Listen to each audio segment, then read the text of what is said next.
Well, good morning, everyone. My name's Thomas Montgomery, and we get together most weekday mornings at this time, 8 o'clock Central, and we talk about the grant and how you and I can help any small business have a fundable business. Nothing too good to be true, no smoke and mirrors. It's a formula for funding. So we're going to go through this morning, again, the formula for funding, because you're in a very envious position. You know exactly what it takes for any business to become fundable. What do we mean by becoming fundable? It means that they now qualify for funding, for working capital loans, for real estate loans, for equipment loans, or for company automobiles. So I have a picture right here shared on the screen. Hopefully it's showing. So one of the things that a fundable business can do is buy one or more company cars. Well, why would you want to have a company car? Well, most of us need transportation anyway. Wouldn't it make sense to buy it in the company's name so it's fully tax deductible? Wouldn't it make sense to buy it under the company's EIN so it doesn't show on your personal credit?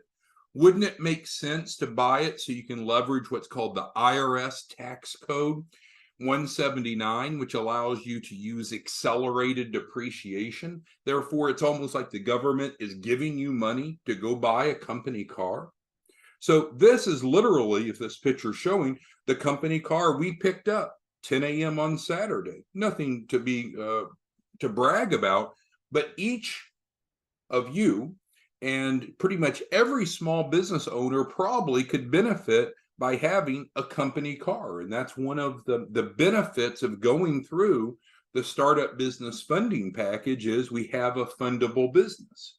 So let's talk a little bit more about that. But before we do, I'd like each of you to take a moment, go to the Q&A box and type in, if you could buy your dream company car, what would it be?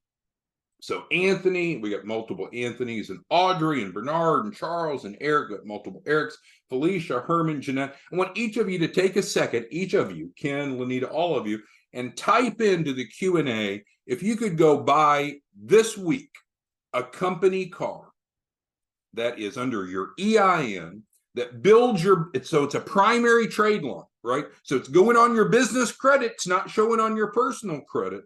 What would you buy? Maybe it's something that would be useful, a dump truck, a food truck, a tow truck. Maybe it's something just to transport yourself to meetings. But we need to stop thinking small and start realizing that when we have a fundable business, it's wonderful, right? And so right now we have both Bank of America and Mercedes Financial online willing to finance company vehicles for each of you. I went through Mercedes Finance for the G-Wagon. But the bottom line is a fundable business is the gateway to having access to funding for a business, whether it be working capital loans, real estate, equipment, or automobiles. It's not too good to be true. It works. And so let's go through the startup business funding package briefly and just make sure that we all understand how powerful this is, because people need what you and I know. They don't know what they don't know. They're probably frustrated. Some of them are desperate. They don't have the money to start, to grow, to reach their potential with their small business. And you know exactly what it takes. And it's right here on the page. It's not some, oh, send us some money and we'll tell you the super secret. We tell everyone. So let's go ahead and take a look at it. So through the U.S., I'm blocking it a little bit, so let's go ahead and get rid of that. So through the U.S. Startup Grant, what you and I offer small businesses is the Startup Business Funding Package. What is it? It's a turnkey resource to form a new business position for fast funding. All right, and I got a question from Herman here. He's asking, when we got that company vehicle, pull it back up, did they ask for paycheck stubs? No, because it's the company vehicle. They did not ask for paycheck stubs. They did not ask for personal tax returns. What we're talking here, Herman and others, is about getting a credible business so we can use the business to access the capital markets. We have to get away from thinking as a consumer. There's nothing wrong with consumer finance, But what you and I are doing is at a higher level. We're going after business-related financing and funding. See the difference? All right, so what is it that you and I can do to help any entrepreneur through this grant? Well, first of all, keep in mind, everyone that enrolls automatically receives a $2,500 allocation. So there's immediate benefit. But beyond that, let's go through what it is that you and I provide to every enrollment in the startup grant, in the startup business funding package. And then we'll talk about going to funding. So what's the first thing that you and I know that is needed to have a fundable business? We need to have a true, unique commercial business address. Well, each of these clients could go out and buy a piece of real estate. They could, and certainly as an outcome from this, they could certainly go buy commercial real estate. But that often is a barrier, right? That's not reasonable for many of our clients as a starting point. Well, they could go lease some standalone commercial office, but that can be kind of expensive, and they may not need that. So what you and I do, what's built into the grant program, is we provide them a true, unique commercial address, not post office box, which doesn't work, not a residential address, which doesn't work, and not, notice, not a shared virtual address. What that means is, look at the suite number. If the suite number that the client is using is used by any other business, it doesn't meet the criteria we need. We need a unique suite number. So that's number one. That's what we're going to provide, because if we don't have that, we don't have, well, let me explain. This is the checklist that you and I know is needed to have a fundable business. Not some of these, but all of these. And so it starts with having a good address. But the great news is, through the grant, you and I provide that for free to each participant. How much do they pay for the unique business address? Nothing. It's free. Next thing is, we need to be filed and in good standing with the Secretary of State. Well, guess what? Instead of the client needing to pay an attorney or pay LegalZoom or go figure it out on their own, the grant provides it for free. What's the next thing that we need? We need to have an EIN for our business and also a business bank account, not listed here, but that's the next point. How much does that cost? It's free. So once we have these three elements, as well as the bank account not listed there, now at least we have the foundation of a credible business, not a fundable business, but a credible business. So now we have a credible business. What do we need to do to take that credible business to make it fundable? Those are the next two bullets. But if we don't have these first three items, the next two are irrelevant. So this order is actually important. When you and I are helping clients, this is the order we go in. The order matters. Okay, so now we have a credible business for your client. What are we going to do now? We are going to next build up the business credit profile. There's two steps, two sub-steps, if you will, on this. First of all, we're going to help them make sure that their profile with Dun & Bradstreet and for instance, Experian business, specifically, that their profiles are complete, accurate, and optimized legally and ethically. So in terms of, is the industry code correct? Of course, is the address correct? And so forth. So having an accurate profile is crucial before we start going and adding trade lines. Now let's bring the picture back up. So what are trade lines? Well, trade lines are extensions of credit under the EIN. So we could get real estate under the EIN. We could get a company car, and I guess Eric was asking. So the green one's Hunter Green's the one I bought. That red one was still there if you're interested in it.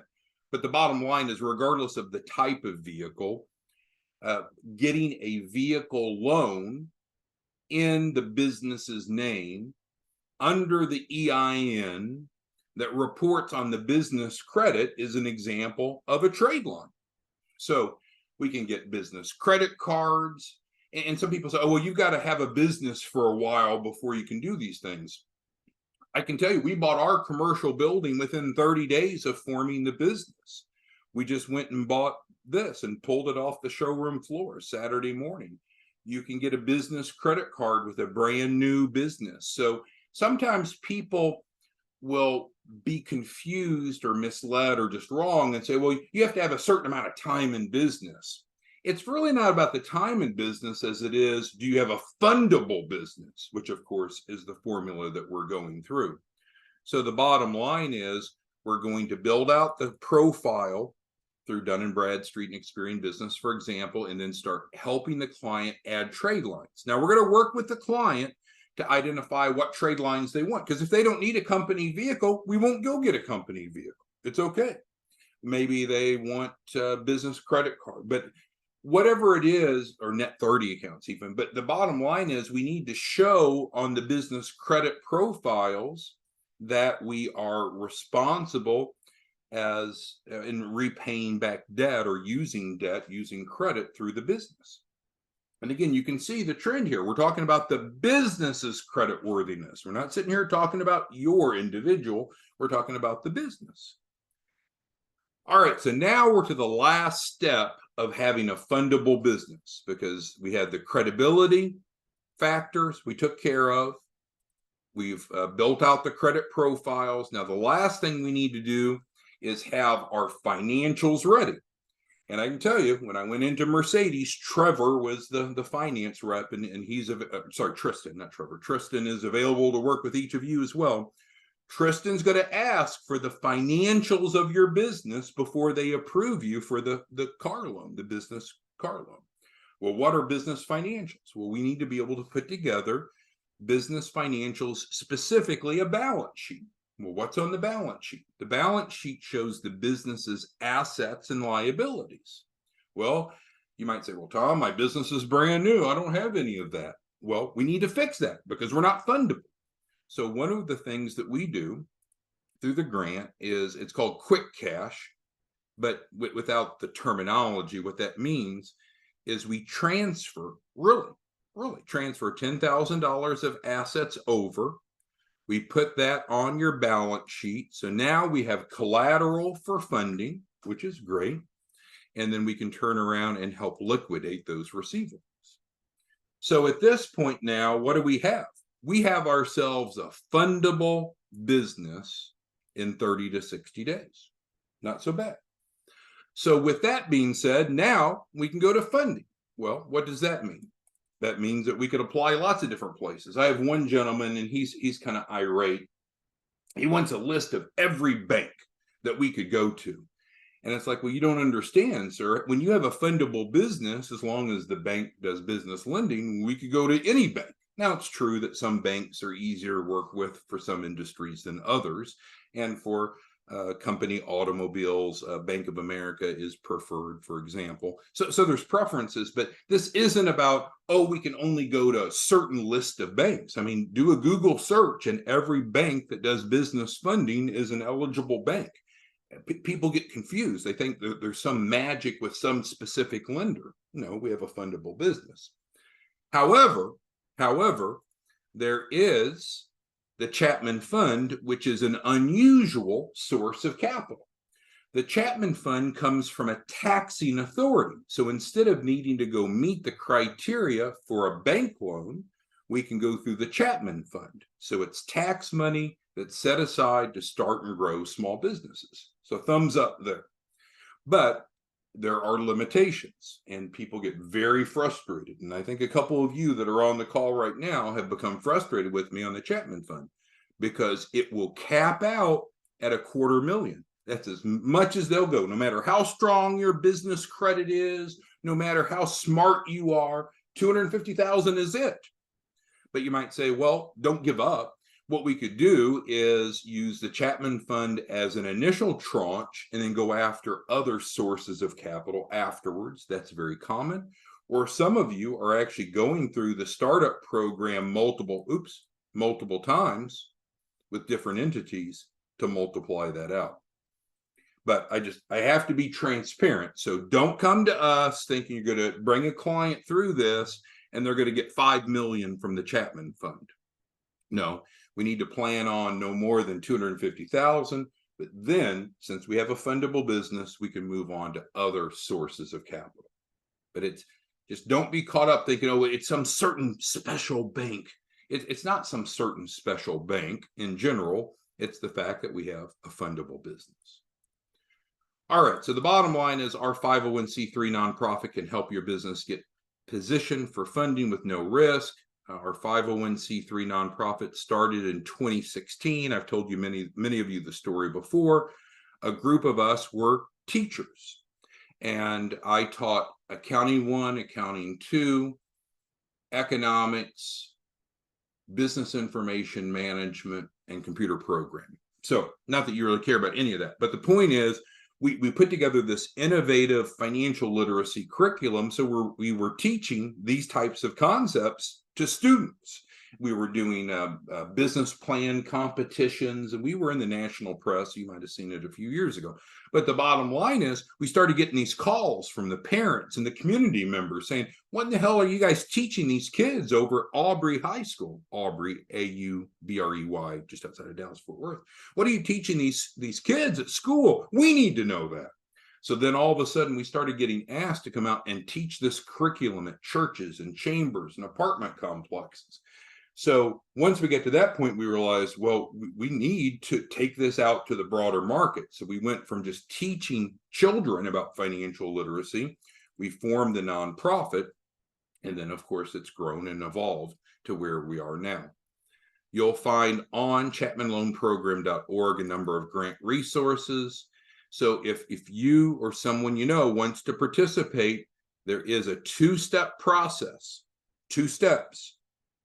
Step 1, they're expected to, now it's on an honor system, so if they don't do it, we won't know, but they're expected to complete step 1 first, which is to read the proposal, which is downloaded here, and then watch the press release video, and then secondly, they can engage. So that's how someone participates. It's very, very simple, and I can click on it, it'll pop up, and there's just a couple initials, super simple. All right, so under grant resources, we have an application. You might say, hey, I know a client or I know a small business, they're already qualified. They already have all of this. They're ready to go. Excellent. Then they don't need the grant. Don't enroll them in the grant. They don't need the grant. Then they just need to come right down here and we can go right to funding. Next. To register for our daily Zooms, which you're on right now, but if you're listening to a recording of this, you can go to chapmanloanprogram.org, and this is how you plug in for our future daily Zooms. This is a really important one. This is the full explanation. It's called the 10 mistakes, where we talk about what keeps small businesses from typically getting funded, and then we turn around and show them how we can help them. So if you're one of our financial literacy educators, this is probably what you would be teaching. Success stories. And then if you're not one of our distribution partners, this is specifically where you would plug in and become one. All right, so I need to open it up for questions in the few minutes we have remaining. Again, I've kind of given you a Cliff Notes version of this. Please don't consider it everything that you need to know. You can learn everything you need to know by viewing the proposal, which is here, by viewing the training video and the press release if you'd like, and even going through the full training. But this is the introductory discussion. All right, so let's go through. All right, got some really interesting vehicles. We have some of you looking for a Porsche Cayenne, a Tesla, a G-Wagon, a food truck, a Porsche Panorama, a BMW, another G-Wagon, F-150. So you can pretty much, in general, buy just about any vehicle under your business. I will tell you, though, once you get above $200,000, if the purchase price of the company vehicle is above $200,000, it does become a lot more difficult. So keep that in mind. Jeanette's looking for a Range Rover, 4Runner, Cayenne. And so again, and I'm not an accountant. Terrence is on here. He's a CPA. But the concept is, with Section 179 of the IRS tax code, you can go buy that vehicle now, meaning December 2023. So you get it now. Normally, you won't even have a down payment. Normally, you might have, but it just depends on your circumstances. But normally, you drive off the lot and you haven't spent a penny out of your pocket.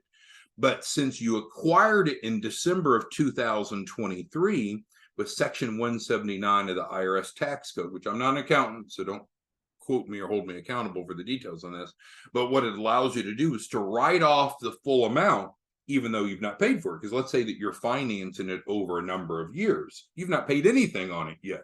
But since you acquired it in December of 2023, even though you're not paid for it yet, not even paid anything for it yet, you can literally write off that full amount on your taxes legally and ethically. Now you don't have to track miles because it's a business vehicle, all the expenses associated with it.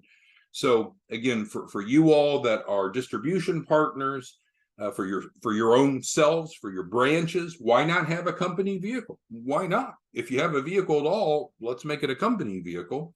And then secondly, as you're helping clients, if they're looking to minimize taxes, this is a great approach. All right, so let's go back. Lincoln is the next car, but we have other specific questions. Herman asked, can existing businesses go through the Chapman program? Yes, yeah. So we relax this. So if you have an existing business that you want to run through, so in other words, let's say that you don't want us to go file with the Secretary of State, you already have a business, fine. That's fine. Then we'll just remove that bullet from what we're doing for you. Or you already have an address. Fine. We'll remove that bullet. Or you already have an EIN. So if you have any of these elements already, that's fine. Just makes the process go even quicker. But it's still the same process. Step one, step two. Doesn't change. Step one, step two. So yes, Herman, it's fine if you have an existing business. All right. I think that's Audrey's question as well. All right, so I guess we're back to just looking for questions. What is it that you need to know? Because what we've covered here is the formula for funding. It's no BS, transparent, crystal clear. Any small business that meets these criteria is a fundable business. And that's what we need. We need to have a fundable business. Every once in a while, I'll have some of you who are distribution partners come to me and say, well, hey, my client Timmy hasn't been funded yet. Well, does Timmy have a fundable business? Because if not, that's what we need to fix, right? Because we're not here to go get people expensive personal loans. We want to get away from that consumer mindset. We want to get business funding. We want to get business loans. We want to get business vehicles. As a business, you can get multiple vehicles. Right, I'm working. Who is Mr. McBride? We're working with Mr. McBride today to get 3 company vehicles, not 1, not 2, but 3, because businesses have a much larger borrowing capacity. They can borrow more than individuals, and so I know we have 2 company cars, which isn't a big deal. Mr. McBride today, we're going to go be start the process of getting 3 company cars for him. All right, so what questions, concerns do any of you have about the formula for funding, the simple 2-step process to participate? If you want to be a distribution partner, how to do that, and then we'll work with you. You can, of course, call us. You can email us. We're real people doing a real program. Again, this initiative actually started much earlier than 2016. But what I'm stating here is accurate. This is when the 501c3 was formed. I would argue that the initiative started in May of 1996, about 20 years prior. But like most things, it grew and evolved to where we're at now. Ken asked, are there any restricted counties? No, there's no restricted counties, and we work with businesses across the globe. Now, there are some restrictive industries, child porn, fentanyl distribution. We're not going to be able to get funding anywhere from kind of that black market of industries. So certainly it needs to be a legal service or good provided. And I know the website doesn't say that. I think most of us infer that. But location is not a barrier. Time in business is not a barrier. And we're not worried about credit, right? Because we build the business credit. That's part of the proposition, because that's important. All right, so who else has questions? We have 5 minutes left. Your time's valuable, because if you don't have questions, we need to go to work. If you're one of our distribution partners, you want to go out, you want to educate, you can use the different materials we have. We'll provide you an editable version of the press release. We'll provide you an editable version of the proposal. We'll provide you an editable version of the PowerPoint. Go out and teach people individually or in groups, in person or online. People are hungry for the knowledge that's practical, how to help them get from where they're at to where they need to be fundable. You and I know the formula. This is it. It's not anything mysterious. This is what it takes to have a fundable business. And Audrey is asking, so again, we're talking about business fundability. So when we talk about credit scores, we've got to change our mindset. We're talking about the business credit scores to go from 0 to 100. Dun & Bradstreet has what's called a Paydex score. Experian Business has what's called an Intella score. We need to have at least an 80, 80, at least an 80. So that's the question, 80. Herman asked how this is presented online for teaching. Well, you could just use our on-demand version if you wanted. However, Herman, you'll create the most credibility with your audience if they hear and or see you teaching it. So we provide you the PowerPoint, and you could teach it yourself. You could teach it using Zoom or Google Teams, or however you want to do it. I mean, that's the expertise. That's the beauty of each of you. Each of you have some vision, some idea of how to go create how to create community awareness. What we bring forth is the program. And remember, we do all the work. If you're one of our distribution partners and you refer in someone, you get paid $1,250 for each person that you refer in, and you don't have to do any of the work. You don't do any of the work. We do all the work. So we're happy with you knowing the inner workings of the process, but you're not burdened with it. So that leaves you with the maximum amount of time you have available to go out and educate, improve financial literacy. Because if you do that, on average, 85 to 87% of the people that we teach will sign up. So go teach 10 people today. Statistically, you're going to enroll 8 to 9 people. You're going to make $1,250, which I know is not get rich quick. Most of you make a ton of money. This is just a side gig for you. But where else can you reasonably go generate, let's just say $1,000 a day? Let's help one client a day through the rest of December. An extra $1,250 a day in your pocket. Helping people, earning income.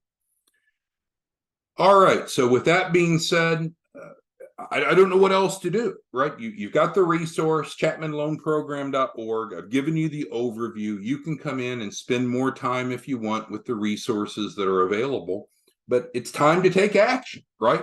If you're looking for funding for your business, follow these 2 steps. If you're looking to get paid to help people, come down here and enroll. If you have already enrolled as a distribution partner, then execute what we're talking about. If you need help, call us. If you need help, email us. We're here. Real people doing real things, success stories. And you know, when we talk about business credit, it's real. I could give you a live shot. You know, my company vehicle is 15 feet away from me right now. Let's get your company vehicle this month. Let's get your business funded this month. The ball's in your court, everyone. We'll see you soon. Thank you. Bye-bye.